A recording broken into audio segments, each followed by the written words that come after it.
That's the hot seat. And we're live. Yes, to All right, good morning. It is Tuesday, February 18th, and this is the Senate Health and Welfare Committee. After celebrating Washington and Lincoln, we're back celebrating ourselves, I guess, and democracy. So this morning we're taking up S27. We're getting to markup. We're trying to take our last set of testimony, and then we'll have a time to go through the bill and mark it up, not right now, but perhaps in a day or two. So before we begin, we're going to introduce ourselves. Do you know everyone?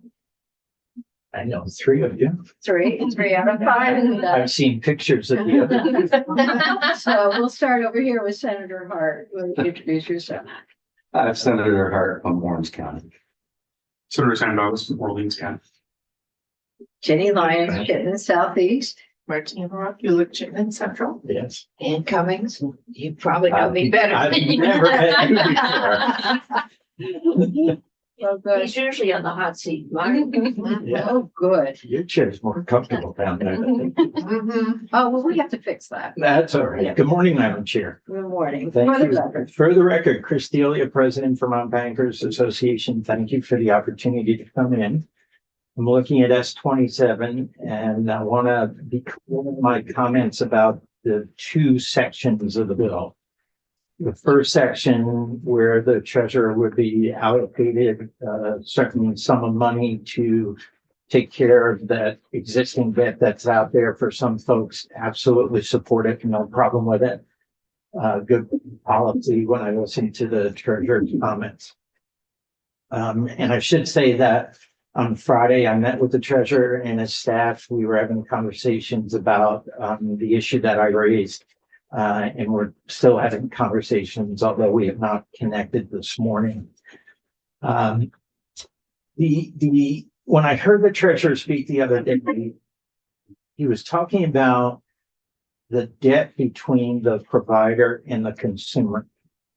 And when I asked him the question in our private meeting, are you only talking about that, or are you talking about other debt that the consumer may take on that could be considered medical, for specifically section 2 of your bill? It was a broad understanding, not just between the provider and the consumer. And that's where I have a concern. You're using an underlying definition in statute, which is fine. I would not recommend changing that definition as it exists in underlying statutes, but the way it applies to this particular bill is a big concern. So again, if a consumer has direct debt with the provider, I go to Copley Hospital, I have a procedure, I get a bill from Copley, it's between myself and the hospital. But if I use a credit card to pay for that debt, it's my belief that credit card could be swept up into this. Now, please understand that that debt is commingled with many other purchases or uses of that card. So the ability to parse out what's medical debt is not feasible. If you're delinquent on that credit card, we have a responsibility to report that to the credit reporting agencies.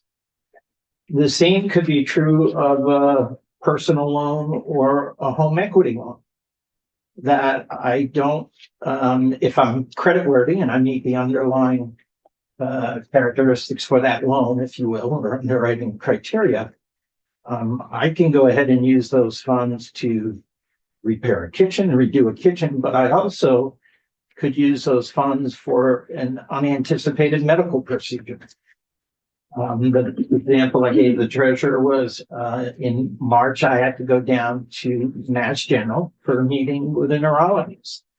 If they were to say in that meeting, Chris, we've got to do a procedure and it's several $1,000s and I don't have the funds, but I've got equity in my home, I could theoretically go get a loan and pay for it. Is that medical debt? I wouldn't know as a lender if it is or not. And then we get into the Fair Credit reporting that if those payments are delinquent, we have a requirement that we have to report that to the appropriate credit reporting agencies. So that's the challenge that I see with section 2 of this bill, is the definitions broad and could sweep in unintended consequences that, again, I met with the treasurer's office on Friday, and we were going to continue to have those conversations to see where we might be able to address those concerns. Thank you. Yeah, so support section 1 wholeheartedly. Questions on section 2? So, and section 2 is, really the heart of the dollars. Right, I think it's actually section 3. I'm sorry, section 3. Section 1 or 2, Oh, the money. thank you. Section 2. Sorry, section 3. You're talking about reporting the. This is information that is reported up and information that is received back. Okay, thank you. Sorry. That helps actually. Does and it doesn't. So the solution lies where? In your conversation with the treasurer, Yes. and how we can narrow the. We don't want to change the definition is what you have said. Well, I I'm think, trying to sort out. right, I think Yeah. changing the definition and underlying statute, that's We're not not a can of interested worms in you that. need to open up. But you are applying that definition here. So how that definition may be narrowed in Okay. these circumstances, but again, the underlying issue is it's not just debt between a provider and a consumer. The way it's written, it's conceivably any debt, and that's problematic when, Wow. depending on the sources of funds that you're using to pay for that. A lot of people will be really happy.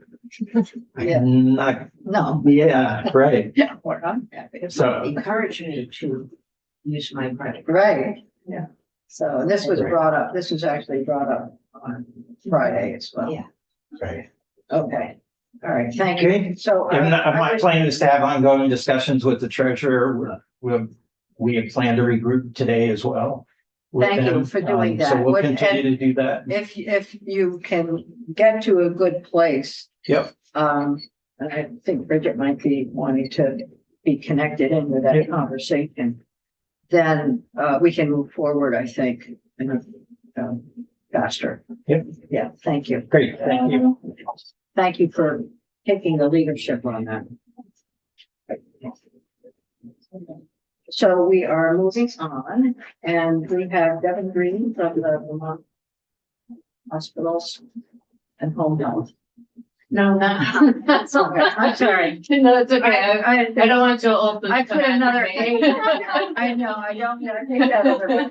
I was gonna say, get that H out of there. That's an accent go well either, but. I'm Devin Green from the Vermont Association of Hospitals and Health Systems, which can include home health, it does, but it's a little bit broader. And I'm going to make this very easy today. We support this bill and this initiative wholeheartedly.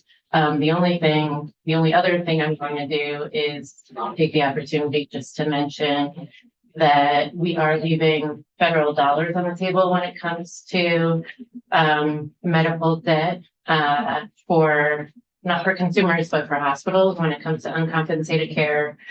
There's a special fund called the DISH Fund that's supposed to help pay for that. And our limit is 44 million. We only fund up to 22 million for that. So we get federal match. We don't provide the state funding to go up to our limit to help support the uncompensated care. And the uncompensated care is actually a lot higher than 44 million for the whole state.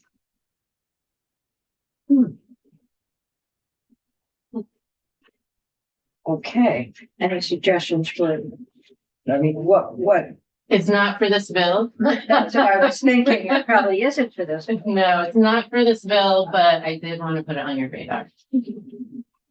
Thank you. So overall, you support the bill, and the comments that we heard, on Friday and then today, talking about debt or definition. It doesn't impact us because we're still included in that definition, so. Okay, Mike, I'm gonna bring Do you want to Emma share? with me. Oh, Thank you. Got it. Quarters in here. There we go. Good morning, Senate Health and Welfare Committee. Mike Fisher, Healthcare Advocate. Hi, I'm Emma Zalvez, Consumer Research and Health Policy Analyst. And we have a little presentation. Your screen here. And then, but let me just start and say by saying, we really appreciate the Treasurer's Office bringing this idea to the table. Any conversation about medical debt is good, in our opinion. We talk to Vermonters regularly who are struggling to follow their providers' recommendations and manage the cost of following their providers' recommendations, given their health coverage. And so we think it's a good conversation. And as I said in the press conference a little while ago, I think this idea will provide some real relief to some Vermonters, and that's a good thing. But it doesn't address the structural problem, and the structural problem is real. Vermonters get and end up in medical debt because of the structure of our healthcare financing system. It's designed in a way that leads to this debt, and this bill doesn't addresses some things around the edges, but we just want to recognize that. And then let me also just jump in because a hospital association just said something I want to echo this words that HCA also supports fully funding DISH. We're leaving federal dollars on the table, and wherever we can draw down federal dollars to support our healthcare system, that's a good thing. Where exactly we find the money to do that is a whole other question, but we also support fully funding DISH when you get around to talking about the budget. Okay. Great. Next question later. So, yeah, go ahead. Mr. Fisher, Mike, you said that the structural problems that is the way the system is designed. Are there examples in our country that have a system that doesn't lead to medical debt? I'm just curious. Doesn't lead to might be too strong a statement, but I think some states have done better. I think Vermont has done. We'll talk about some stuff that Vermont has done that we think is that we're proud of this committee's activities on. And I think there are some further steps that could continue. You want to kick it off or do you want me to? Go ahead. Okay. All right, so we are going to talk first and foremost a little bit about the medical debt landscape in Vermont. Then travel back in time to Act 119 of 2022, which was some amazing legislation that you all passed. And then we'll move on to our recommendations for S 27. And we have a couple of slides at the end of this deck that talk about best practices with a state-by-state comparison. So just high level, and I think Mr. Pichek also used this image on his PowerPoint, so it's becoming familiar. Medical debt is a major issue across the country.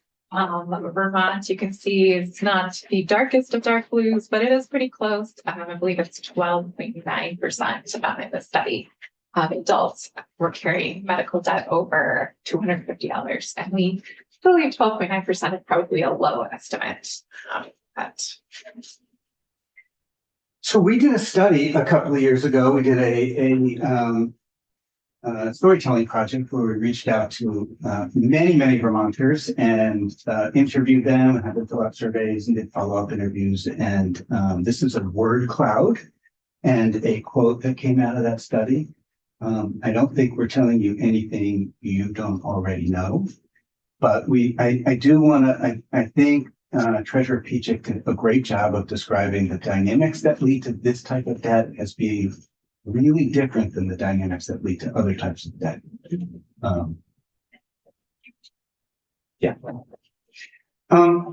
So I think that Treasurer Pichek said that undue medical debt estimated that there was between $100 and $155 million of medical debt. And so we bring this to you we think that's significantly short the amount of medical debt that's really out there. So a couple points. This is just 1 year And what is called bad debt here is debt that hospitals system-wide, all Vermont hospitals have that they are taking off the books. They're saying, we no longer expect to collect this revenue. And so they're taking it off of their revenue line. And that's $100 million in 1 year.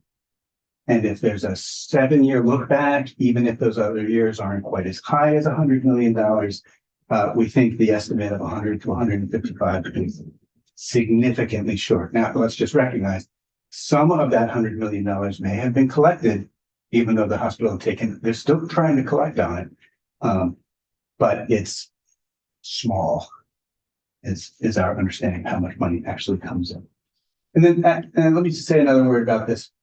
This is debt at Vermont hospitals. We know this number because we regulate Vermont. So I think we estimate that about 40% of Vermonters' healthcare dollars go to Vermont hospitals. The remainder goes to non-Vermont hospital providers, Vermont providers who are not hospitals, and out-of-state hospitals. And so how to back into how much medical debt might be at those other types of providers, I think is really I can give you a hard. clue about a couple of independents. I mean, it's huge. Yeah, It's huge. it might not be the same scale of debt at non-hospital providers. Non-hospital providers don't have to take people when they come in for an emergency. There's different dynamics, but nonetheless, we think there's significant medical debt out there from other providers. All right. And so we wanted to remind you of some recent legislative action that you all took. So Act 119 of 2022 was passed. That was an act relating to patient financial assistance policies and medical debt protection. That was an important step. It actually just went into effect this last summer, July 1st. In that act, you all prohibited the sale of medical debt by large healthcare facilities. And it also set minimum standards for financial assistance programs at Vermont hospitals. So before this act, different hospitals defined who was in a household or what income counted, who was a Vermont resident, all those terms differently. And what this act did was standardize those terms, create standard definitions, so kind of equalize the playing field. No matter where you live in Vermont, you could access financial assistance. And so it enshrined minimum income eligibility limits and discounts. The free care runs from 0% to 250% of the federal poverty level. That is 100% discount on your out-of-pocket costs. And also low cost care, which runs from 251% to 400% of the federal poverty level. Hospitals are required to provide a minimum of a 40% discount on out-of-pocket costs. And that, of course, can be more generous than it is at some hospitals. And so this is just this bill is complicated, has about 20 other details that are important to us.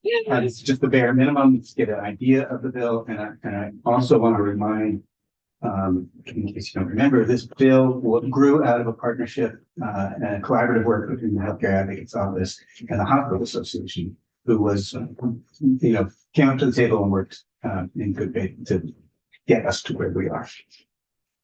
So those are important steps to all taken. And now we're here with a new medical debt bill, S27. So we have a handful of recommendations that we think are non-controversial and that we would recommend the committee consider adding to the bill. And then we have a few recommendations, a few further possibilities that we're actually not offering as a recommendation for this bill at this time. It's sort of, we'll get to those and I'll say more. Sure. So our first recommendation for S27 is to add a noticing requirement to inform patients about hospital financial assistance programs in Vermont. As Treasurer Pichek described in his testimony, the nonprofit entity, likely Undo Medical Debt, would send letters to individual Vermonters who have medical debt forgiven, informing them that the step has been forgiven. And we think that that letter should also include information about hospital-based financial assistance, including the estimated household FPL, the nonprofit in order to forgive medical debt for people 400% FPL and under will have to be gauging somebody's federal poverty level, their income.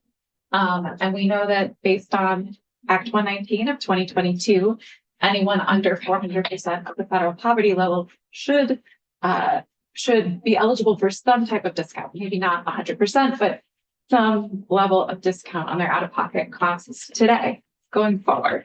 And so we are hoping to get the word out more and more in terms of financial assistance programs out there. And the hope generally is that, we'll see less and less medical debt that would need to be bought up in the future as people learn more about their options for financial assistance.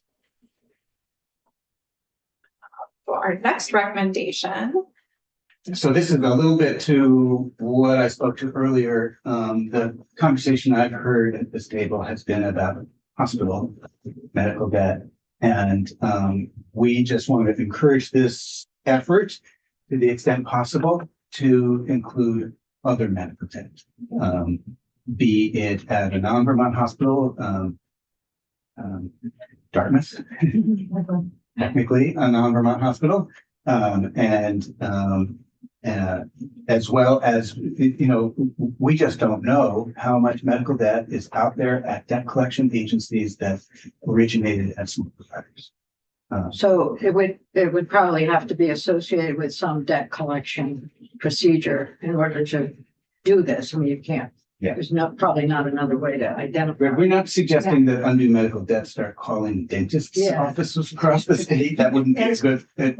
Probably, yeah. And I see ambulance companies and so on.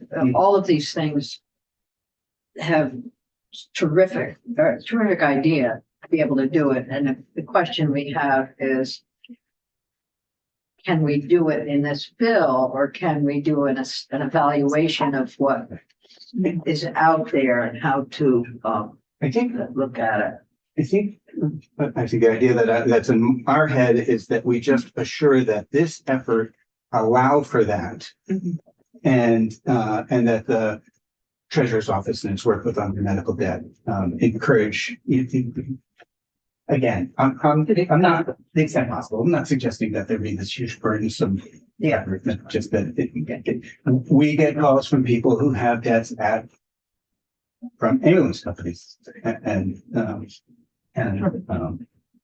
so I just don't want to leave them out.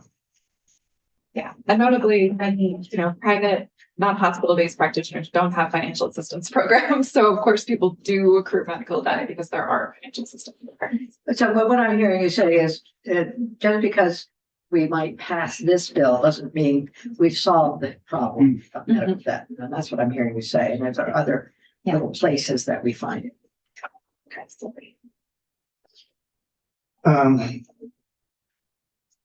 You could. Okay, so our third recommendation is to add language to the bill to clarify that a credit report may not be pulled by a large healthcare facility for the purposes of determining the income or creditworthiness of a patient who is applying for patient financial assistance. We think that is the intent here. We just like to add a clarification. We want an explicit. Yes, that is a practice that some hospitals engaged in prior to the implementation of Act 119, the financial assistance law. And we just want to be clear that this is not opening the door to that practice again, but rather that hospitals should be making determinations of eligibility for financial assistance based on people's tax returns and other income data that they provide. And that is all outlined in the previous law. And so we just want clarification that this is not changing that. Sort of a typical suggestion. Okay. All right, so this is to the discussion that the committee was just having with previous witnesses. I think as we were looking at it, again, we hear from Vermonters who tell us stories. Why I have medical debt, I have debt to my provider. I want to characterize a little bit. The story that we often hear it goes something like this. I really appreciate my provider. They helped me. And I really want to pay them. Like, this is important to me. I feel horrible about it. And so it's not uncommon that Vermonters reach into their wallet and put debt, ill-advisedly as that is, on their credit card. And so, I don't know exactly how to, I think we really just wanted to make that point. I heard, the Bankers Association say about how hard it would be to differentiate that kind of debt in credit reporting, and I'm not meaning to push back on that. I think, and I also heard the clarification that the Bankers Association is not suggesting changing the statute, which is what we call for, not changing the statute. But I think it's also just important to say, some medical debt does land in look like other types of debt, and it's still people in debt because they've got it here.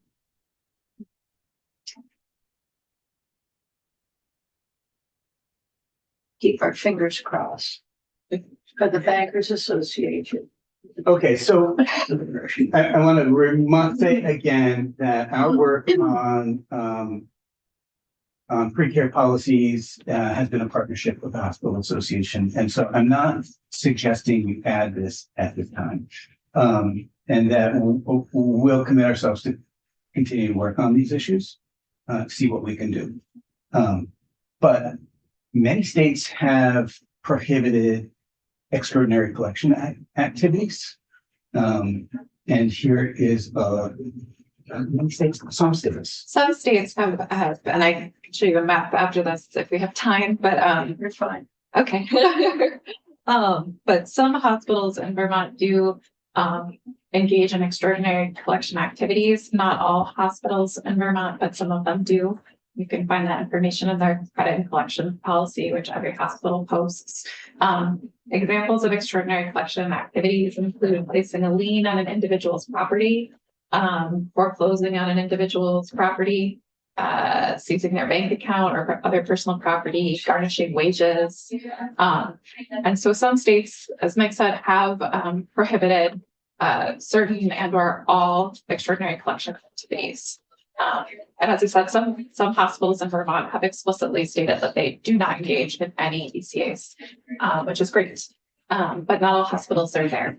So we offer this as sort of a consideration for future sort of next steps. We're not suggesting language for this bill per se, but rather that this is an area that Vermont could strengthen its protections of individual Vermonters struggling with medical debt.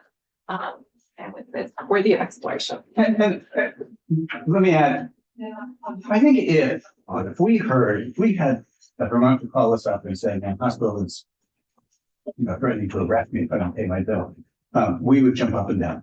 We are not hearing stories like that, but we do see it posted on hospital websites, and just the mere statement, we understand the limitations and that probably is not allowed.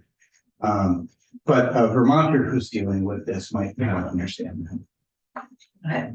Thank you, Manager. So if you're seeing those things on local hospitals' websites, but you're not seeing some of them, which ones on that list are you seeing? Well, first I go through it to say our office only sees a very small slice of cases because people don't know what to call us necessarily. So we're kind of the canary in the coal mine. One case that I worked the last couple of years was lien on an individual's property.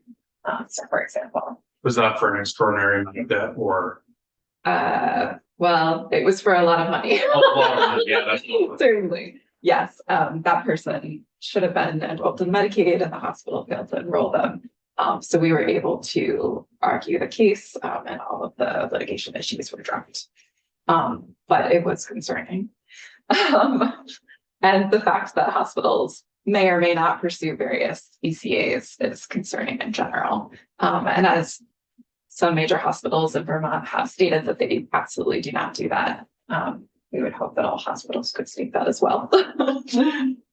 So your suggestion with this one would be what, to direct hospitals to put this into their bylaws or to have I a think- declaration of not, At this time, we're saying there's further work to do. just informational? Just informational. Yeah, so, yeah, every bill can't do everything, That's right? Yes, we would love to come back. And so far, this is a consensus bill. There's good things around the edges, but Yeah. this is a consensus bill and we think that's important.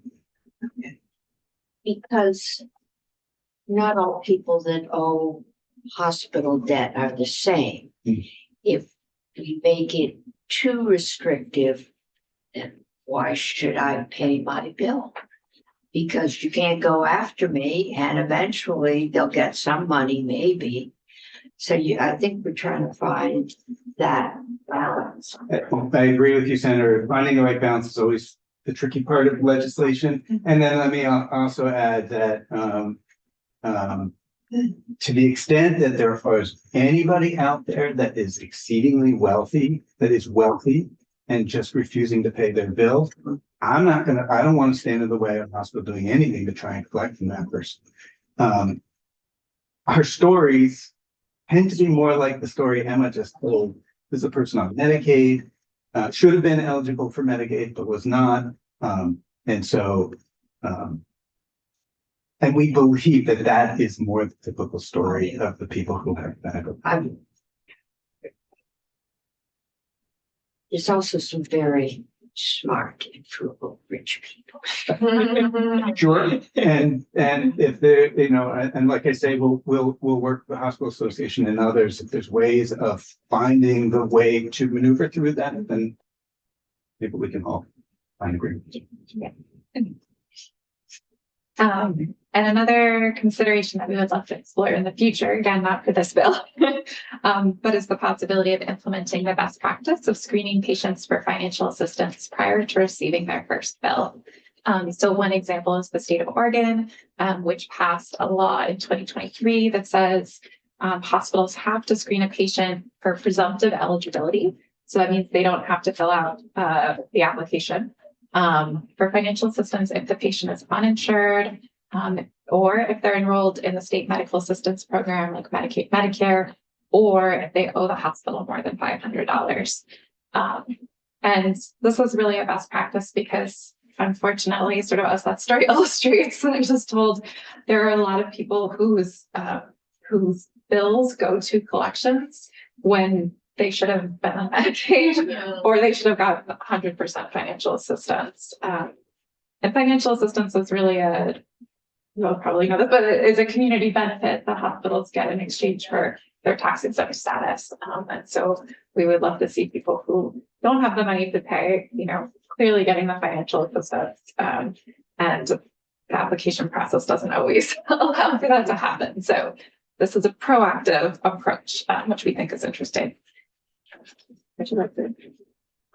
So there's a couple of resource slides afterward. I don't think we need to go through them. Yeah, I don't think we need to, just so you know that we included a couple of resource slides. This is from the Commonwealth Fund. They did some state-by-state comparisons of medical debt protections. This is sort of highlighting state preconditions before a hospital can send a bill to collections, like screening, mandating the hospital screen folks for financial assistance in certain categories, certain populations. State limits on wage garnishment to collect on medical debts. So taking money from people's paychecks automatically. And Vermont has some, you can see we're like the middle green color. So we have prohibited during certain times of demonstrated financial need. But for some states like Texas, it's fully prohibited for all patients. You can't take somebody's paycheck. Yeah, so it's just One of your first recommendations was to provide notification. Mhm. And so I'm seeing here that there are 4 states that have done something there, and then there's a waiting period that may or may not be included in that notification. So, yeah. Yeah, so that's an easy step, the notification, I think. And Do Medical Debt is already planning to send letters to everybody where they forgive a debt. So it just seems like an easy to leverage that easy win for promoting financial assistance for people, so that going forward, they can ensure that they have the coverage they need and get the care that they need. And the last slide was, wage garnishment, state limits on liens and foreclosures to collect on medical debt. And as you can see, our neighbor, New York, prohibits or limits ability to place liens or foreclose on homes. There's 7 states of that. So this is food for thought, but sort of getting the wheels turning in terms of thinking about sort of future endeavors that we can explore. And I want to recognize that there's a whole different statute and recent work on liens on estates. That's a different category, and the legislature's actually worked on that 2 years ago, maybe a couple years ago. So it's a different category. Okay. All right, that's all we have for you. We did spend a little time with the treasurer reviewing what we were going to say today, and so he is aware and doing a little thought into it. So Okay, well, I think, this is very helpful, and as we go through markup on the bill, we'll look at the recommendations that you've made and figure out what we can and what we can't do at this point. But you brought a lot of good information to look at going forward. We don't want to open Pandora's box necessarily right now. It looks like there's a lot of discussion for some of these with our providers. Yeah. And our credit folks. So thank you. Questions? Questions, sir? Good, thank you. Thank you. Great. It's good. And we're right on time. Imagine that. So, Jamie, we have your letter, and I think it corresponds a bit with what we heard from the Bankers Association and the credit card folks. There are similarities there. So similarities. All right. Good. So we're going to move along. And so the next time we take this bill up, it will be for markup, and it will be for looking at what we can do to really finalize the language. So as you can hear that we're close. We've heard a lot of good testimony on this. We understand there might be some places for improvement. And the recommendations that the healthcare advocate have brought to us are something we may very well want to consider. So put all of that into the hopper, I think, as you're looking at the bill. Thank you for your work on it. Thank you. Okay, it's good.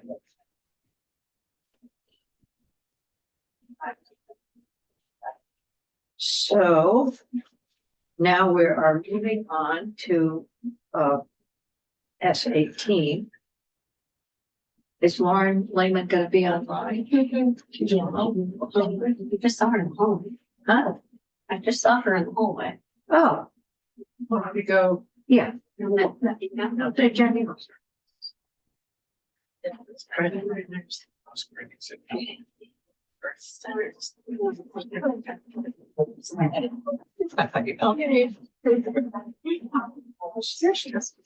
Open after next Monday, that's the sign.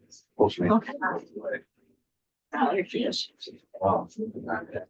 I hope so. You were online or? No, sorry. Yeah, I was chatting away. Right. Excuse me.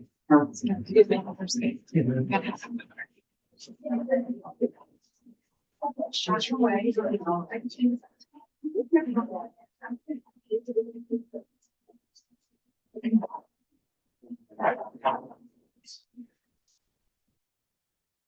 We're good. I think. My team is down. So.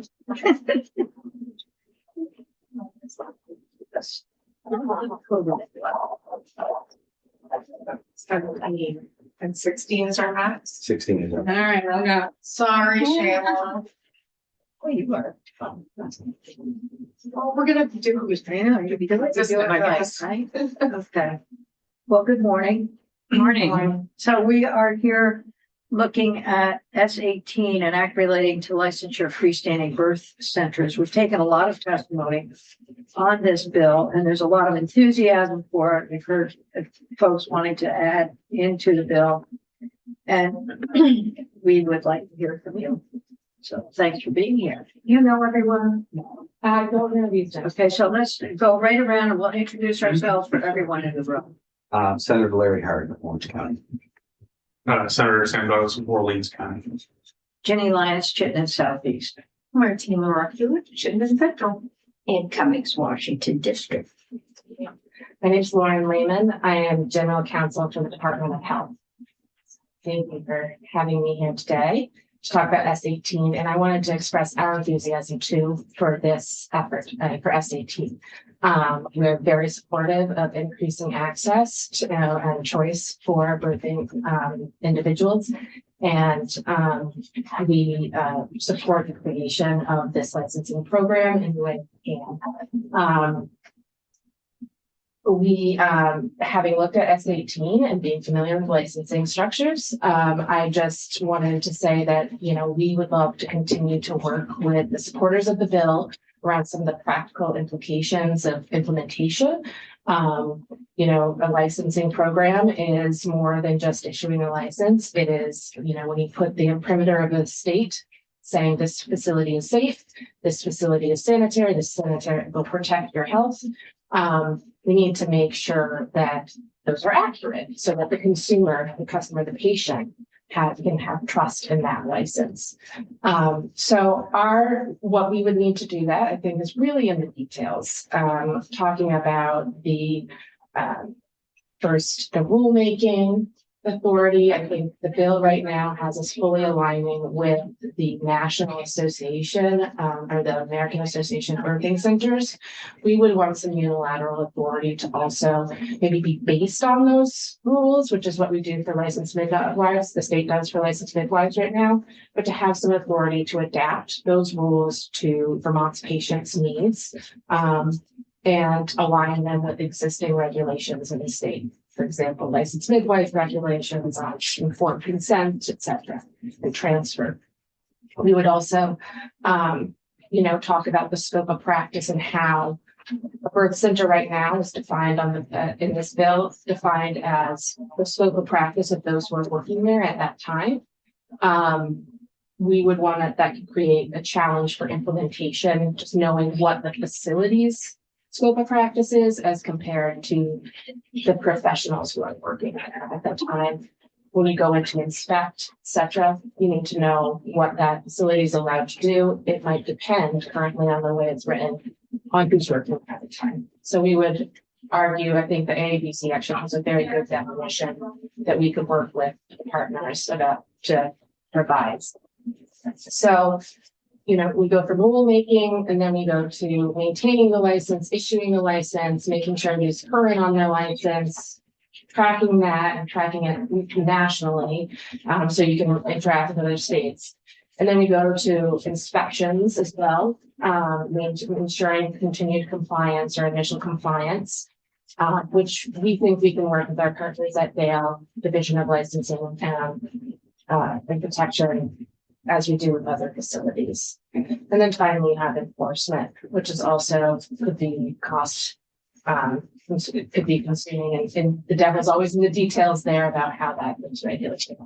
So those are some areas that, you know, this would require VDH and the Department of the Agency of Human Services really as a whole to invest in. And we're happy to do that and work on it and talk about where those resources are coming from and how much need to be invested. Right now, there's $250 per licensee, plus use of a hospital fund. That I'm not sure that we have the authority to just shift funding over. We would need to look at that more. So overall, the Department of Health, very, very supportive of this bill. We would want to make sure that this can work in practice. And so we would like to continue to work with our partners to talk about the regulations, the scope of practice, and some of the more nitty gritty. And we're happy to provide that in writing and work with the partners to bring it back to the committee for your review. So, you understand our time is very limited here. Okay. So we are moving into the markup phase. Yeah. So what would be helpful is to have your recommendations in writing as quickly as possible. I noticed now in rules on page 6 of the bill is introduced. I see where you're talking about the rules align with, so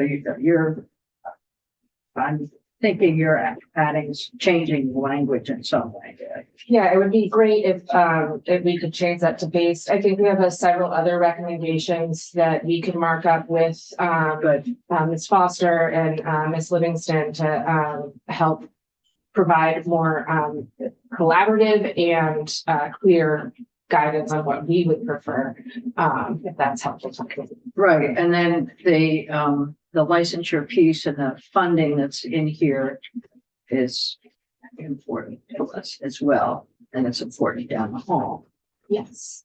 in two different places. And we understand we regulate a lot of other facilities and we didn't ask for more funding at those times. So maybe it is better to look at it more comprehensively. It's just another. And so our, our capacity decreases as we increase in other things we're regulating. Is there anything else that the Department of Health regulates with a fee similar for licensure? Can Yes. you just give us a couple of examples? Yes, we only have a couple. So right now we do hospitals, we do ambulatory surgery centers, and we also do mainly the psychiatric treatment facilities for youth. Psychiatric, Which are all residential. somewhat bigger, I would think. They are much bigger. That means that they bring in a little bit more income. We're working on staff that are already kind of at full time. So we can assess for VDH what that would be. It would not be a significant amount of the resources, but we could provide a more detailed budget as well. Good, that would help. Yeah, absolutely. Okay, so questions for Lauren? Thank you, Madam Chair. So, under section 2357, on page 5 in the small copy, talks about inspections the Department of Health is going to be doing on these facilities. Can you go into a little bit more detail about what those inspections might be like and what sort of what you're looking for, what violations can be existing? Is there anything on the books already, or is it something that your department would come up with the guidelines around once if this passes? If this passes, we would need to develop those rules. And so those rules then our partners at the Division of Aging, Disabilities, Aging and Independent Living, through their Division of Licensing and Protection, they do inspections for us. Right now, they mostly inspect facilities based on CMS regulations, the Centers for Medicaid and Medicare Services at the federal level, establish rules and regulations for hospitals, for ASCs, for the psychiatric residential treatment facilities. That would not be the case here. There are not CMS regulations for this entity, so that adds an extra component of rulemaking and training of inspectors to then be able to go out and inspect these facilities to make sure that they're in compliance with the state rules. Can you talk about a little bit what you think the state rules might be? Sure. Because from a lot of the advocates that I've heard from about this, it seems to be that residents like this would be fairly, and so the advocates can correct me, but the facilities would kind of free form and be very comfortable with beds, and it'd be more of like a home sort of environment. So how would the state make rules on that? Because that feels very kind of laissez-faire, which I do like that part of the laissez-faire aspect of it, because people might feel more comfortable rather than a more clinical setting. Mhm. But how would the rules around that be kind of set up? So I think, thank you, good question. So we will base significantly our regulations on the American Association of Birthing Centers. They, even though the atmosphere will be comfortable, we're working with licensed healthcare professionals who do have, are engaging in a clinical procedure with a patient, which is birth. And so there's a need for emergency devices, emergency equipment, emergency training for staff, for both newborns and for the birthing individual. There's also a need for ensuring hygiene, ensuring health and safety in those spaces. There is authority in the AABC and also at state level for prescribing of certain medications. So there would be controls over how those would be stored, dispensed, administered, etc. There's rules and regulations for transfer of patients, what patients can be seen at the facility, what the scope of practice of the providers at the facility are. And so that would be an inspection and rules. So let me ask you this question. So the birthing centers are relatively small little operations. There's one person who's a professional providing the services. Is there any example of an organization or a clinic, a primary care, or other clinic that you regulate similarly? Do you have inspections or licensure for a small independent primary care clinic? The only, I think for us, Dale will have other examples, I think, in their list of regulated entities such as nursing homes and nursing facilities and assisted living providers, et cetera, where there's different scopes of practice and different regulations that apply. We regulate ambulatory surgery centers. There's only 2 of those, one of which has pretty uniform and well, you know, the other one of which is owned privately. And it's just a facility for people to come and work in their scopes of practice. So this, I think the law currently says, allows for non-healthcare, or S18 currently says that non-healthcare professionals can own these facilities. But then it ties the scope of the facility to the providers who work there. So it varies. And I think we would want to work that out with the partners on kind of clarifying what the scope of the facility is as distinct from the scope of the providers working there. Okay. Good. Other questions for Lauren? Thank you for that. So you are working with folks? We will, yes, we will get engaged with them.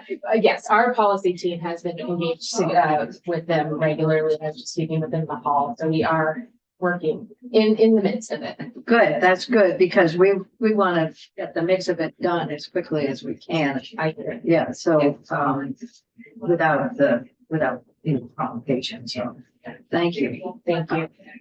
You always do it well, so we appreciate that. Thank you. I appreciate it. We'll send you out in the hall again soon. I'm sure. I'm waiting for it. Thank you all. Thank you. I'll go stand in the corner. So we have Peter Stewart here with us on remotely. Welcome from North Country. So Yep. Glad you're here. Thank you. And why don't you introduce yourself for the record and then we will listen to your testimony. Sure. I'm Dr. Peter Stewart. I'm a board certified OBGYN. I've been practicing at North Country Hospital in Newport for over 25 years. And I just would like to say that to start, I am certainly in favor of the people of our state and the people in this country having reproductive freedoms. And I also am overall in favor of the idea that people should have the right to deliver where they feel comfortable, as long as they are given appropriate counseling about the risks for each place that they deliver. But I think that that's important, again, looking at the risks. I didn't have a long time to prepare for all of this, but It's okay. We're really interested in your professional opinion. I'm sure it fills you up. Sure.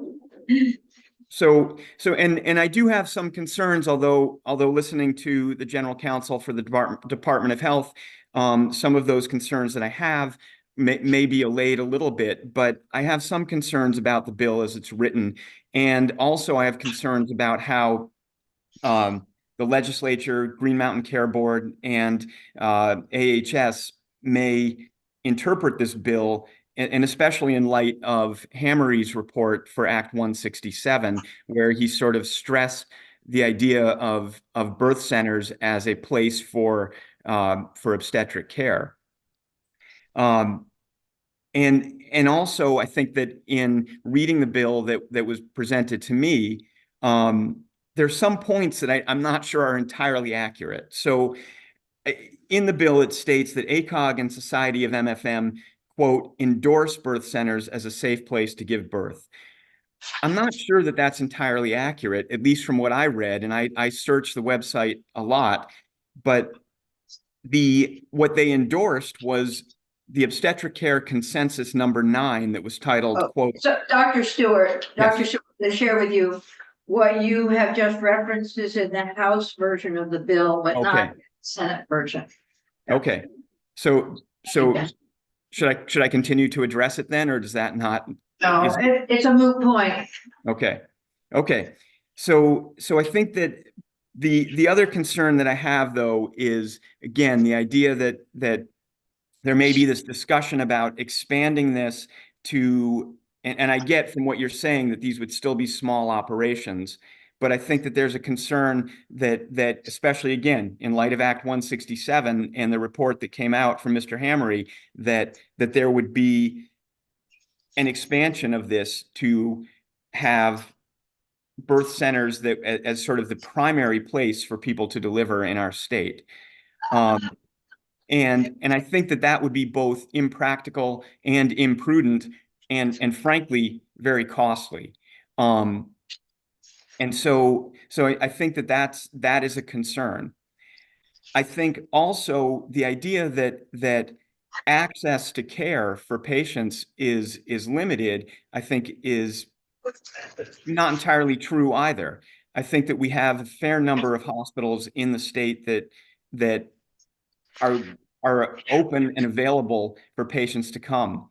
And I think that the other thing that we have to consider, and especially, and I'm not sure exactly what the general counsel was talking about moving funds from hospitals to the birth centers. I think that could be problematic as well, because in the consensus report on levels of care or levels of maternal care that ACOG had published, they do talk about the idea that we need adequately staffed and equipped level 1 and level 2 maternity units. So if we push more births to birth centers, we're going to decrease the volume at level 1, which would be us and many other rural hospitals in Vermont. We may decrease the volume of births at our institutions, which will lead to dissatisfaction for the nurses, the CNMs, and the physicians who work at those institutions. And I think that would be problematic because it would lead to closing some of those units. And again, I understand that Act 167 proposed closing some of these units, but we need to have a good relationship with the birth centers and with the home birth midwives in the area. I think that, I mean, my other points here were related to the Strong Start for Mothers and Newborns program, but again, that may not be in the Senate bill, so it may not be of relevance at this point. So I think, though, that if you choose to go ahead with this model, I certainly would take some caution on this.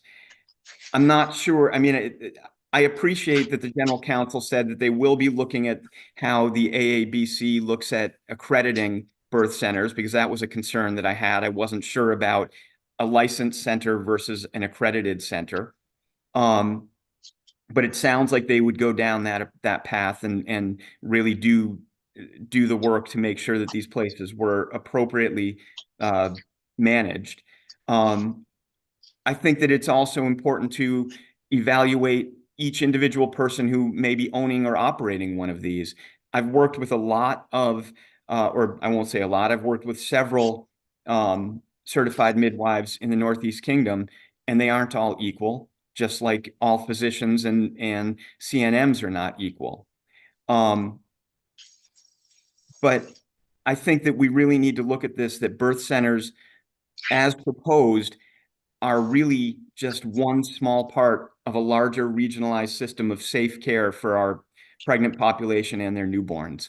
And I think that's really key. And I think that what the legislature may want to look at is really pushing more to establish, again, a regionalized system that includes the small hospitals, includes I mean, really UVM is our one tertiary, but really, although we do have these relationships, but I think that that's a really important thing.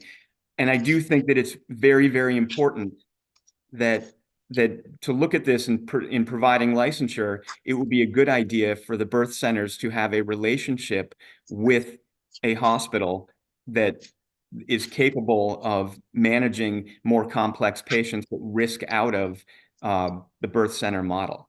And I don't know for everybody in both of these rooms, what, if we look at this and say that the birth center would only take care of low risk patients having vaginal births, a low risk patient can very quickly move into a high risk patient.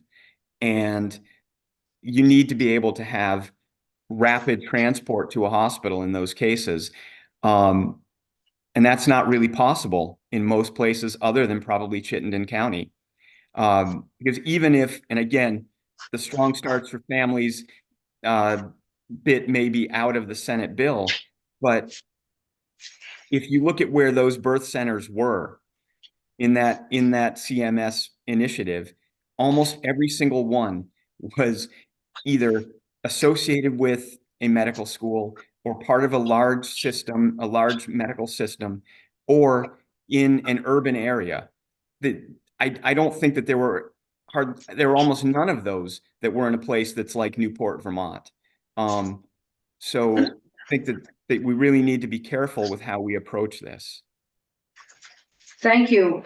So we have heard testimony about access in more rural parts of our state in New Hampshire. Just to reassure you that we are not looking to lead people high and dry, and that there are alternatives for folks who get into some increased acuity during delivery. So the other thing, I appreciate your testimony, and I'm asking if you could please send a summary of your comments. I hear your concerns. You've mixed in Act 167, and the goal of 167 obviously is not to mandate. That was never the case with the Oliver Wyman report. The Oliver Wyman report were recommendations. And I understand that your hospital and others are now working closely with the Agency of Human Services as we look at regionalized transformation for hospital and community services.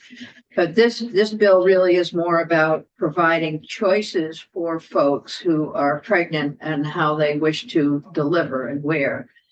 You also hear your concerns about competition, and I understand that for some folks that's a very real concern. So if you don't mind, it would be really helpful to have your testimony in writing, and any research that you have that supports what you're suggesting would also be very helpful. Greatly appreciated. Okay. All right. We have a question. Thank you, Madam Chair. Dr. Stewart, good to see you. I think the biggest question I have is, so I've spoken with North Country, and I was given a number of an average of 16 births per month is the average of North Country sees. Is that accurate? Well, I'm sure you have the best numbers. 16 births per month is probably accurate. That's approximately 200 per year. So, right. Yeah. Okay. And of those 16, or of the roughly 200 per year, about what percentage is high risk versus low risk? I don't have that number in my head. I can't. Sorry about that. No, that's fine. Okay. Do you have any estimate? Well, you have to define high risk. I think that if you look at that and say that of those, let's say 200 births a year, probably we'll say that somewhere, and it can change very quickly, but somewhere between 40 and 50 would be C-sections. So automatically that would be higher risk. I think that but then there are other patients with diabetes, other patients with preeclampsia, And so I don't have the exact numbers, but let's say that if somewhere on the order of 70 patients, 60 to 70 patients would probably be of higher risk. Thank you. Okay, other questions, committee?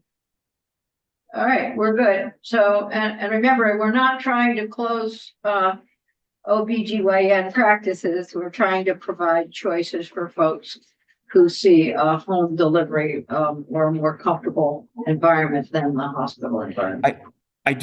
Sorry, I don't want to take too much time, but I do appreciate that. And I appreciate that this is not, that this is separate from Act 167. And I also appreciate that those are recommendations, but we also do know that the Green Mountain Care Board has the capability to manage our budgets. And if Chairman Foster chooses to take this as a sort of and run with this in trying to push birth centers differently, that does create an issue for us. So that would be my one concern. Well, thank you. And I cannot speak for Chair Foster, but I can assure you that in my meetings with him, he has no desire to do what you are concerned about. Okay, thank you. Senator Cummings, do you have a question? No. Okay. A question. Just stated. Okay. The challenge, we're trying to provide options. Yes. But we recognize that you need to have an emergency service within a reasonable amount. How many of his 16 births can be siphoned off before they start to lose money and they close their OBGYN section because you have to have people there 24/7 for an emergency and train. So Newport, like Springfield, is no longer doing obstetrics. We need to be able to have a plan for how we were going to get those emergencies quickly to the medical care they provided. I might be a little sensitive because we did have a maternal death here 3 weeks before I delivered my third child. The child, his mother died, actually ended up being my daughter's boyfriend. But there was a close connection and it sent kind of shockwaves through those of us that were expecting shortly. And so I guess it's the timing. Once we establish a birth center in Newport, and I don't know that we would, but if someone did, and they decide to close, then that's a done deal. They're closed. And we're taking away getting any approval, right? Oh, other than licensing. But you don't have to have.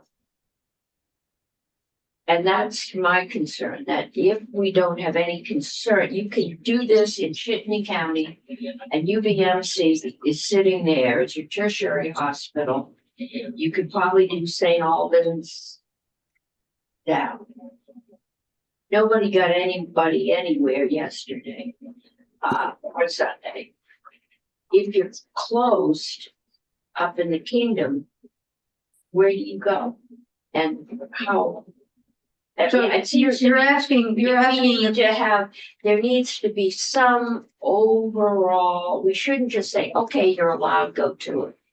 And there should be some overall oversight as to where you go until we work out the plan to keep the necessary emergency service, make sure they're there. So the key word that you just used was plan, and that's part of Act 167. And it's also part of the bill that we're looking at, committee bill we're looking at. And also remember something, rules don't just automatically appear. Rules have to be written, they go through a public hearing process, and they go through an ICAR process with a public hearing, which is an administrative rulemaking process. Then they go through the legislative rulemaking process, and there's a public hearing process for all of this.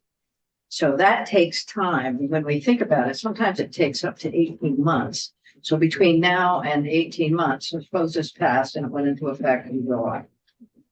Those rules have to be written, the licensure process has to be put in place. There's a lot that goes on. It's not simply, it's in place. Although the people are very anxious about having it go forward. Well, I think So I would feel better if something in the bill said that part of that licensing process is an assessment of the emergency services. Because it's too late in Springfield. Yeah, no, I hear you. It's the link with the hospital. It's the upfront. We've heard from folks that they have those linkages. So what we want to do is to understand, can we have something in the bill that or in the rules that reflects what we've heard from folks? And I'm going to go to Senator Douglas, and then I'm going to move on to our next witness, because we're moving ahead of ourselves now with our discussions.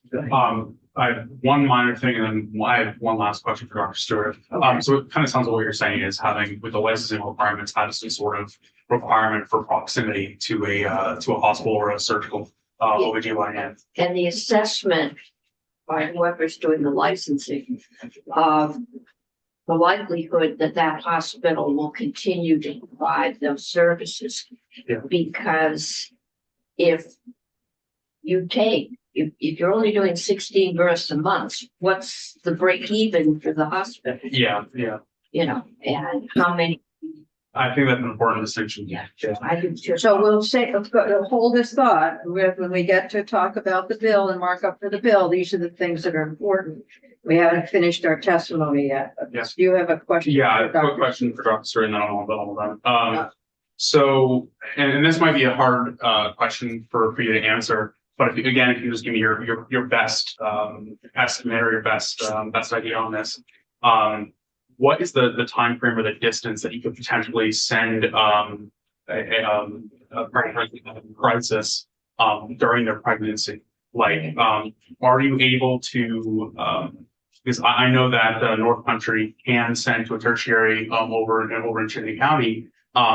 But at what point would you be able to do that? If we had a birthing center in Barton or in Newport, at what point during the labor process do problems emerge that you'd be able to get to a surgical OBGYN in time, or a tertiary hospital in time? Because, you know, Burlington's an hour and 20 minutes, hour and 30 minutes from us up there. That is, you know, is that too far away in a lot of cases? Sure. Yeah. I mean, I think if you're talking about a birth center around us, really Barton is probably too far away, honestly. If there's some issue, if there's an obstetric hemorrhage that requires something really specific, if somebody has an eclamptic seizure, probably even Barton is too far away. Newport would be okay, partly because we have ambulance staff that could get the patient here. And remember, I mean, even with UVM, although there are many days where it doesn't work, we at least can get the helicopter here to fly a patient if we need to. So, I mean, I think on the order of 15 to 20 minutes is really the max. When I am on call, I am required to be within 30 minutes of the hospital. And frankly, I don't go that far away. I stay 15 to 20 minutes away from the hospital when I'm on call. So I would say 15 to 20 minutes, because things can happen really, really quickly. Okay, so listen, I'm going to suggest that we wrap this questioning up. But I do want to say one thing. From my experience, I think it's probably better to have someone with the patient the person who's about to give birth, who understands some of the acute nature of what's going on, than not. So not everyone drive to the hospital 3 days ahead of time to have their baby. And not everyone who has a C-section actually needed that C-section. So I'm saying that right now we're talking hypothetically about a lot of situations that may or may not really develop. And I don't know how many people have been transported by helicopter recently to give birth. I have no idea about that. Certainly available under situations. But most of them are happening in hospitals. Right. This is if the hospital closes its OBGYN because they're already in danger. I understand that. Then you're talking about much longer transport. And if you take one of the 16 births away and send it to a birthing center, you're probably not closing the hospital. So there are discussions on both sides of a hypothetical But situation. no birthing center can survive on one birthing. Well, might be caring for patients. So what we're talking about are hypotheticals. What we need to understand is there intrinsic value to having birthing centers as a choice for women who are pregnant? That is the question we're asking. And so we're hearing both sides of this right now, but I need to know that we have data that supports what we're hearing. And so I'm going to move on to Lori Foster.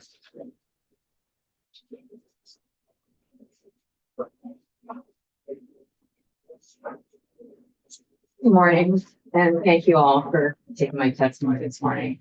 My name is Lori Foster. I am a midwife, and I've been serving Vermont families since 1982. In the course of my career, I worked in all settings. I had a private practice that was centered in White River Junction, where I did home births and attended births at Giffords, Randolph. I worked in a small midwifery practice in a community hospital, and I worked for a couple years in a tertiary care center. My initial training was actually in freestanding birth centers in El Paso, Texas. I'm a legislative liaison for the Vermont affiliate of the American College of Nurse Midwives, and I'm a member of the Vermont Birth Center Coalition. I've been involved in supporting licensing for freestanding birth centers for the past 6 years. I strongly support S18, and I encourage the committee to pass it as it's written. I spent a considerable amount of my time and energy on this because I really believe birth matters. And I think that Vermont families deserve this option that offers improved outcomes, lower costs, and greater satisfaction. Just very briefly, talking about risks and outcomes. In birth center care, the C-section rate is an average of 6%. Versus 26% in low-risk women attended at a hospital setting. Even more dramatic, in my personal opinion, is that the preterm and low birth weight baby rate is a full 50% lower. So we're really reducing stress for families and babies, intensive care nursery costs, and having some nice outcomes. So the choice in setting is also, as we've heard, a reproductive right, it's a health equity right. I think these are all things that Vermonters get behind, and I'm sure that we all believe in. In 2023, a study was done, a statewide study about what Vermonters thought of birth centers, and over 95% of the people surveyed believed that a birth center would be beneficial to their community. So I think it's fairly clear that Vermonters want this choice. So it's an opportune time for us to join the 42 other states in our nation that have birth centers as options, including our neighbors, New Hampshire and Massachusetts and New York. So in the past 6 years, the main obstacle to passing the legislation has been the question of the CON. And we know from national statistics that the requirement of a CON for birth centers is a major barrier. We also know that the CON process has not really served the purpose of decreasing costs, increasing quality, or increasing access. And in fact, the federal mandate for states to put that in process, which began in 1970s, was repealed in the 1980s for exactly that reason. So I think by considering this legislation, we're actually acknowledging that there is a need for birth centers in Vermont. But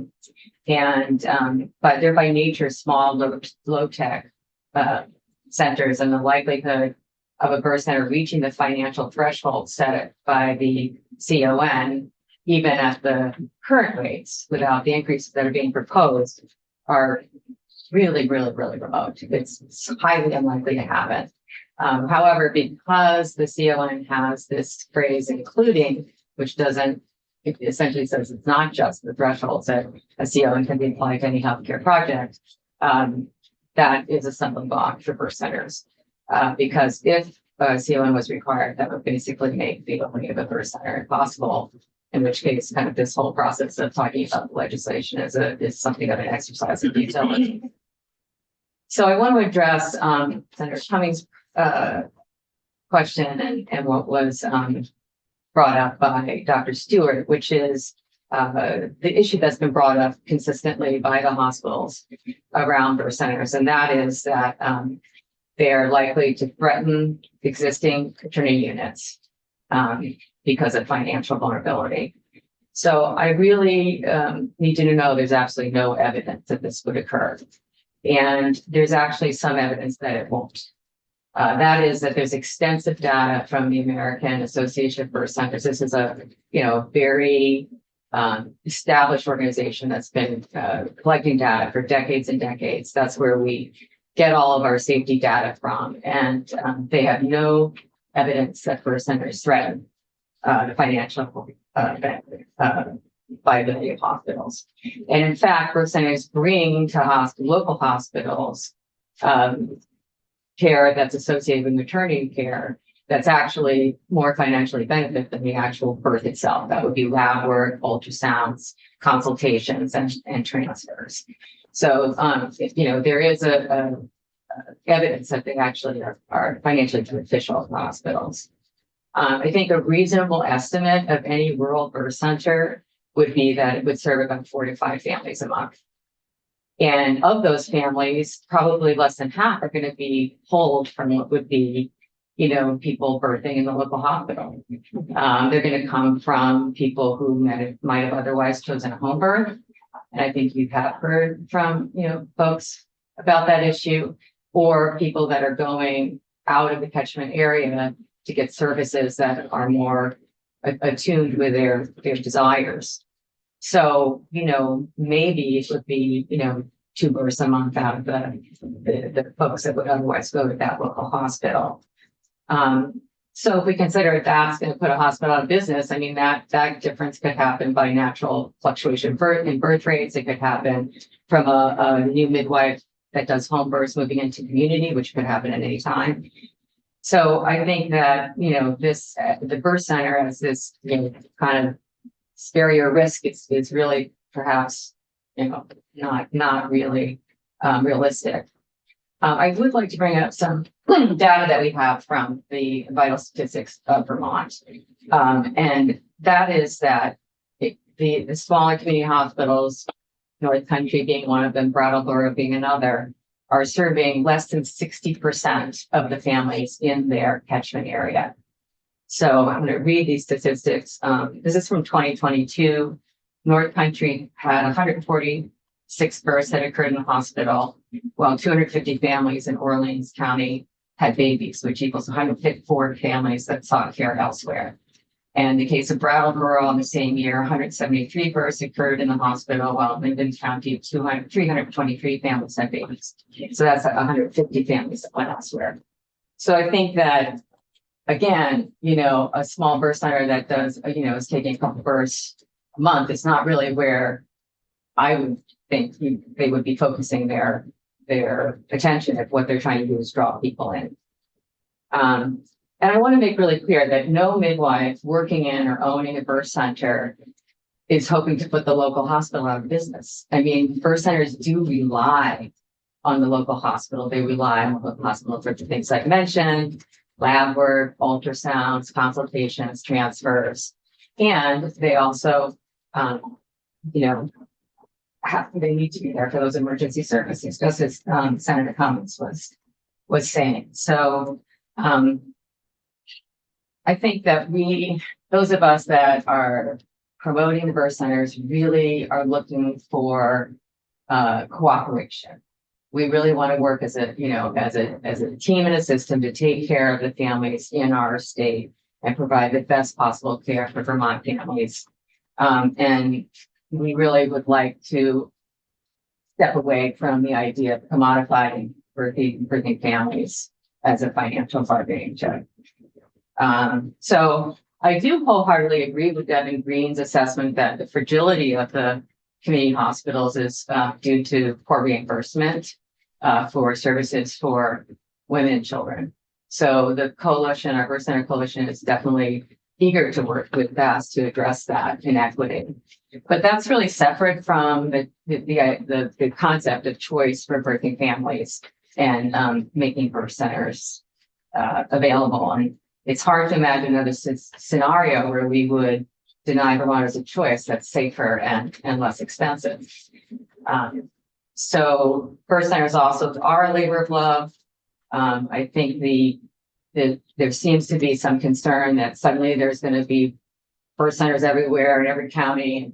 This is going to, disrupt the flow of maternity care dollars. But I think that, if we look to New Hampshire, where it's a greater populace and they have had birth centers for 40 years, they have 5 birth centers in their state. So I think we would be lucky to have 2 or 3 within the next, 5 to 10 years.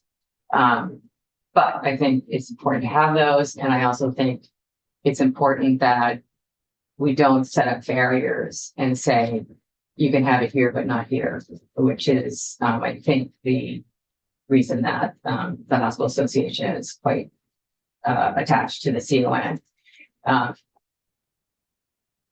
So that's why we are the Vermont Birth Center Coalition, as well as the Vermont affiliate of the American College of Nurse Midwives, really supports the bill as written, and would love to address any questions that you have.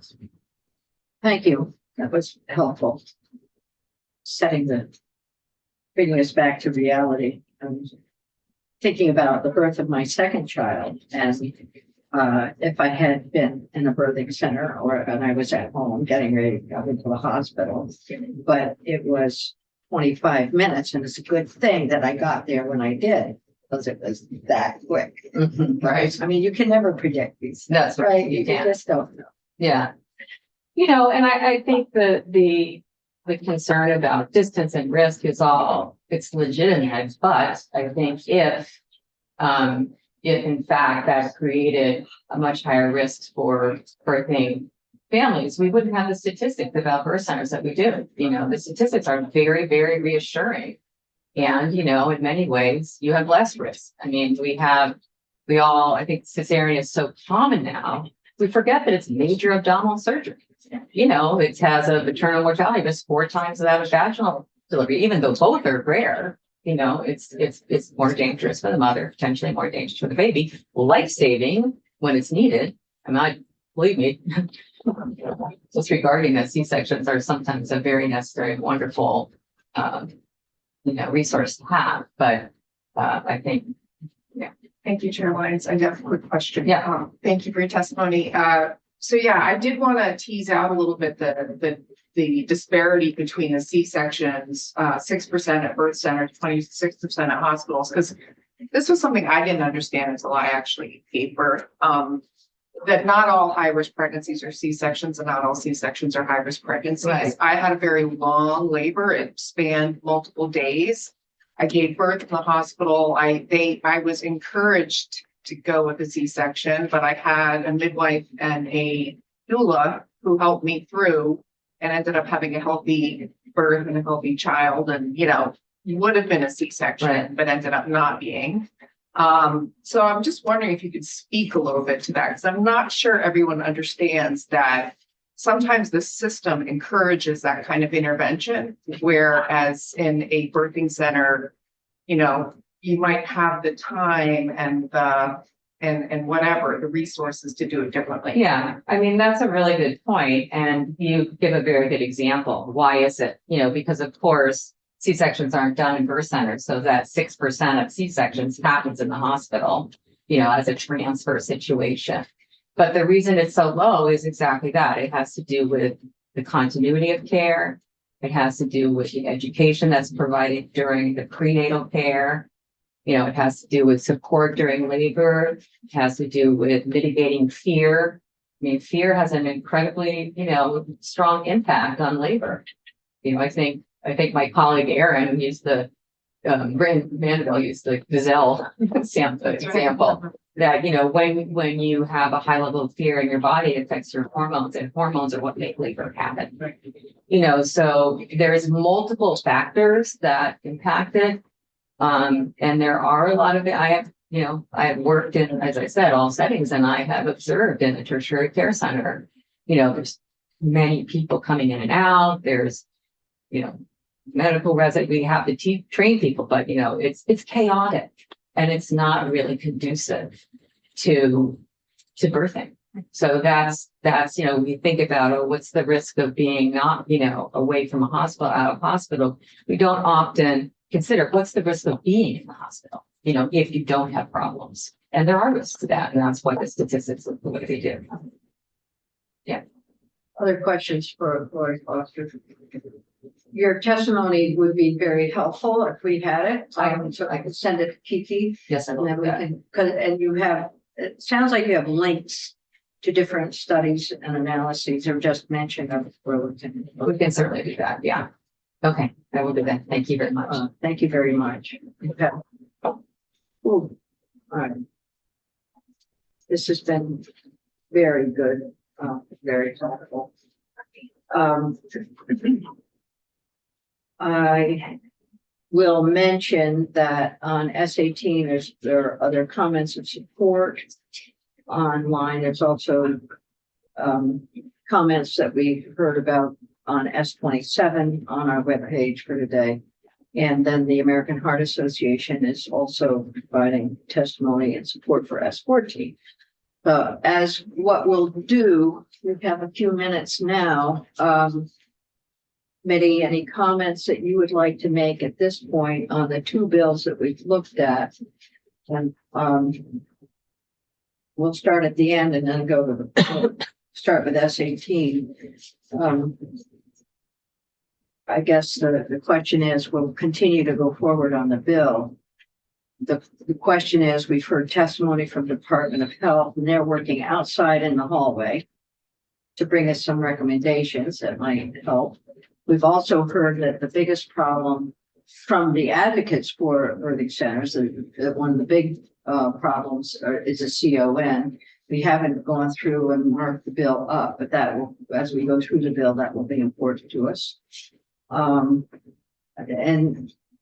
other than that, it gets down to the question about competition with OBGYN facilities at a hospital. Will it put hospitals out of business? Proximity to hospitals, ensuring relationships. And we've heard that birthing centers tend to do have relationships with hospitals and acute services. So think of that. What I'm going to ask of you, and then I'll open it up for comments, but I'm going to ask that you go through this bill and think about the testimony that we've heard, and then we'll come back and we'll walk through the bill and do markup. So I'm going to Senator Cummings, and then I'm going to Senator Fuller. When I express concerns, you keep mentioning Act 167. I don't have that memorized. So it would be helpful for me to know what is in Act 67 that would prevent, because we all have speculation as to whether or not this would take births out of the hospital, whether or not there'd be more C-sections. Everybody has a vested interest in this bill. To me, my responsibility is to make sure that when a woman makes a choice to go to a birthing center, that if something goes wrong, there is a hospital within reasonable access, with reasonable distance. And what happens to the birthing center if that hospital does away with its OBGYN because they've already been told, according to the nurses that talked to me, OBGYN could be next at CBH, and we are a small rural hospital. We know that we lost one and we could lose others. So at what point Let does me answer your question about 167 first. So on our webpage, if you look up, we did have testimony on 167 with a set of recommendations that came out of the Oliver Wyman report. That those are recommendations. They are not things that are happening automatically. So I would encourage going back and looking at that. And then I would also say that right now, the Agency of Human Services, through its contractor, Rural Healthcare Vermont, is looking at working with hospitals on hospital transformation to ensure financial sustainability, which may include keeping OBGYN and balancing the resources needed in regional areas of the state. So what happens when we start interjecting some of the planning that's going on is we question whether we're doing that planning by just licensing birthing centers. Will licensing birthing centers eliminate OBGYN in 1 or 2 or 3 parts of the state in hospitals? So far, we've heard the data that says that's not the case. We've heard for fears. the midwives? Right, I don't know that we've heard counter. right. So I'm saying, let me finish my sentence. What would be helpful is we need the data that demonstrates both of those. If there's one side or the other, there's data that supports the birthing center and access to hospitals and maintaining access to hospitals. And then there's the data that says, oh, we're going to be in danger of loss. So I would encourage, Devin, if you have the hospital data that we can look at, and then we also have data that we've heard from Lori Fisher. Sure. And, oh, okay. I'm gonna just jump in. Yeah. Devin Green, Vermont Association of Hospitals and Health Systems. As I mentioned earlier, as an example, Brattleboro Memorial Hospital, that's about 50 beds. So it's not a large hospital. It's not as small as a critical access hospital. They said that 2 births per month, which we heard was a likelihood here from previous testimony, is 10% of their births and would end up closing their birthing unit. So we do think it would have an impact. I just want to repeat, we do want to support birthing centers and choice for patients. What we are asking for is, again, make it sustainable, make birthing services sustainable for everyone by increasing the Medicaid rate, and also make it available to everyone by ensuring that Medicaid patients have access to birthing centers and can't be turned away. So increasing Medicaid rate is something that a lot of us are very interested in. Not happen to be in this bill, and I know it's other places. But also, if Medicaid is, it always is an issue. We've seen that with home health agencies.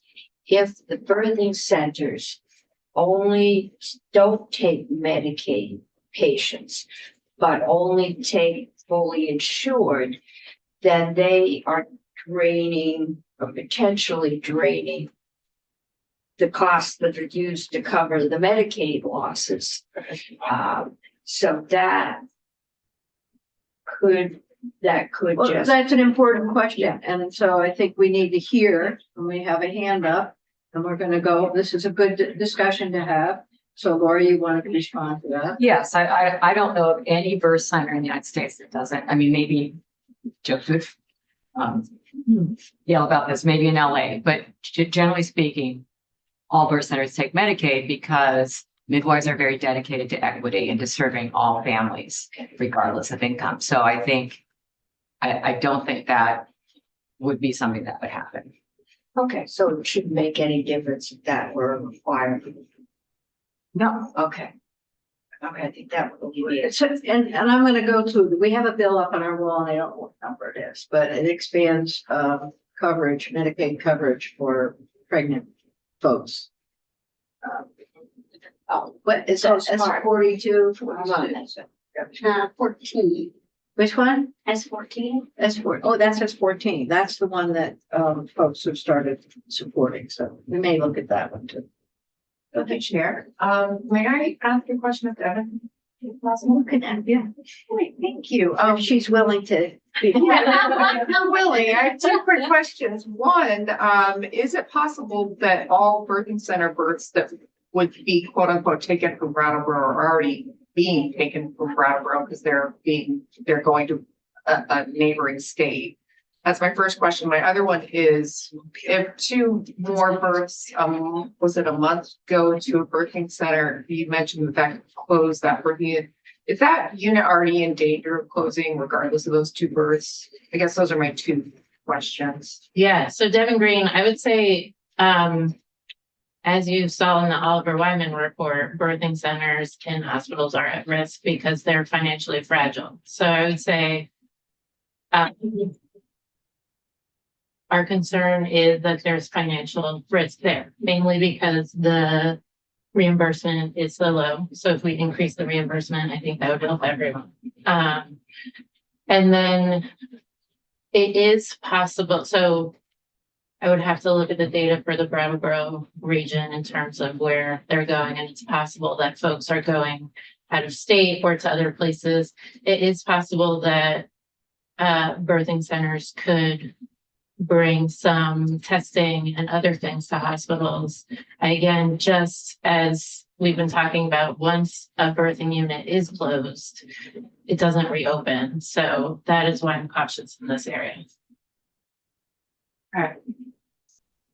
So, all right, but I guess it's the line isn't clear between what would happen, or, it's still a little bit foggy. Correct. Okay.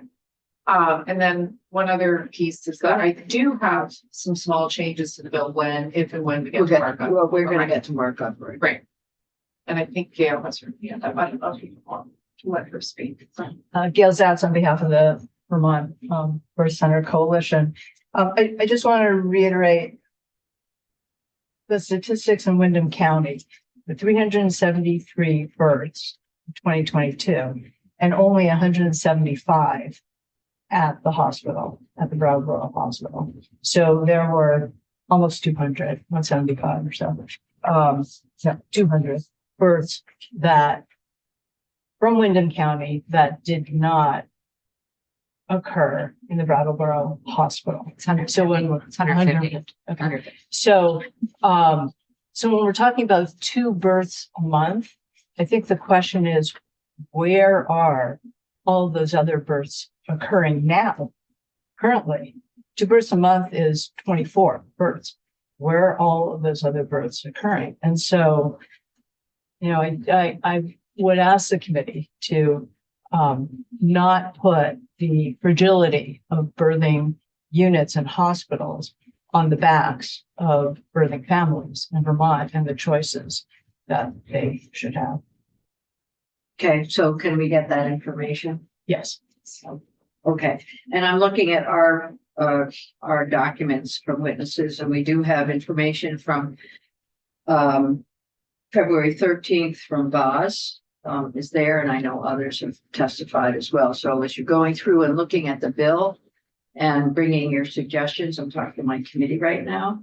As you're looking at that, do go back and look at the witnesses and the testimony that we've heard on the bill as a whole. Find it right on our webpage. So, and so I think there is a fear out there. There's no question. There's a fear about competition that sometimes rules the world. What we would like to know is what's the real effect here, as much as we can get it. What's the benefits of birthing centers? We've been hearing about this for a long time now. And how can we help put something in place that will not destroy hospitals? And we've heard that may not be happening, Our hospitals are fragile regardless. We know that. And we know that's been going on for a while, so. This isn't, I don't think, well, you'll have to correct me if I'm wrong. I'm not seeing this as the straw that breaks the camel's back. So what I'm gonna ask of you, committee, is, I see you, go through the testimony. We're gonna get Lori's testimony on our webpage. If you have data that supports your position about whatever it is, please send it to us. We'll get it on our webpage. We're going to look at it and we'll come back. And I know there's work going on out in the hallway. There might be other work going on out in the hallway. We need to have all of that inform the markup of the bill when we come back to it. And Senator Douglas and then Senator Cummings. So from my perspective, and this is just my comment on this, and from what I've been hearing from all the testimony and what our discussion has been, it's less of the competition between the birthing centers and the hospitals. And the reason why we're talking about the money and trying to make sure the hospitals are making enough money is not because we want to enrich the hospitals or make them wealthier. You know, we're not worried about their bottom line. We're worried about making sure that they're making enough money to keep open their birthing centers in the hospital, because the external independent birthing centers need those OBGYNs to do the emergency surgeries that are medically necessary. So it isn't about padding the wallets of the hospitals. It's about keeping those vital surgical OBGYNs open. And I think majority of the testimony that we've had has stressed the importance of having those OBGYNs available and that great partnership and communication that they have. So I just want to make sure that when we're having our discussion, when we bring up the reference to the financial aspects of the hospitals, we're framing that within the viewpoint of we're not making hospitals wealthy. That's not what we're talking about. It's just making sure that it is financially viable for them to continue to staff their surgical OBGYN centers in the hospitals. I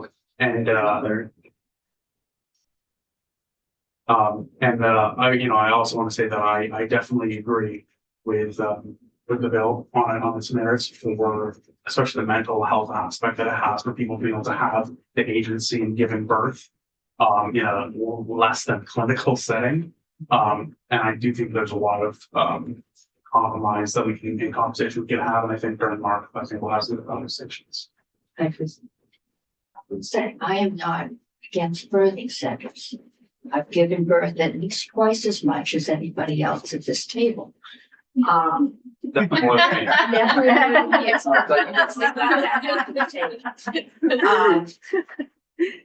concern is to make sure that people giving birth have access to the services they need, and when something goes wrong, and there is a when, it was my fourth pregnancy that had slight tweaks. Everything else was fine. But my question for you on approach is there any movement to increasing Medicaid risk? I mean, is this just pie in the sky, or is there actually serious discussion somewhere about making sure, since we all seem to agree this is a necessary service, especially if we want to do anything about our demographics, is there any movement or any discussion? Is there a bill out there? Well, in the I think any movement and any discussion can start here as a policy. And we have a bill up there as 14 that'll get us in that direction. Right. And I think we should do that. If you're asking, is there serious discussion? There's a very serious discussion from this person, this senator, but so we'll follow up with S14. And as we look at the budget, and we talked with Diva. Diva happens to be my part of the budget, so we can have that conversation. But the short answer is no. Well, I don't know. Budget. Well, I don't know what the administration has in there right now. The hospital people, it's not in. Unfortunately. No, And that's that's problematic. It's another issue, but the value of birthing centers, again, having the choice, the education, the mental health, all of those things become important part of the conversation. Do birthing centers cease if the hospital closes obstetrics? No, because they're not part of the hospital. So they could keep going even though there wasn't emergency services within 2 hours in July?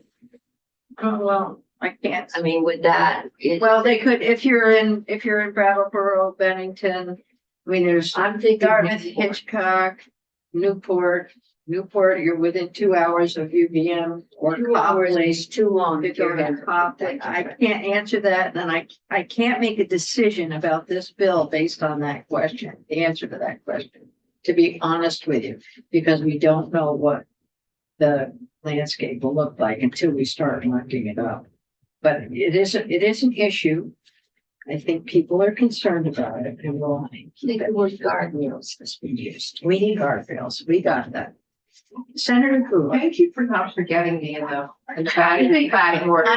You were there. I was You were there. in the hole or whatever. It's called. On deck. On deck. On deck. Okay, You were on on deck. deck. Yeah, yeah.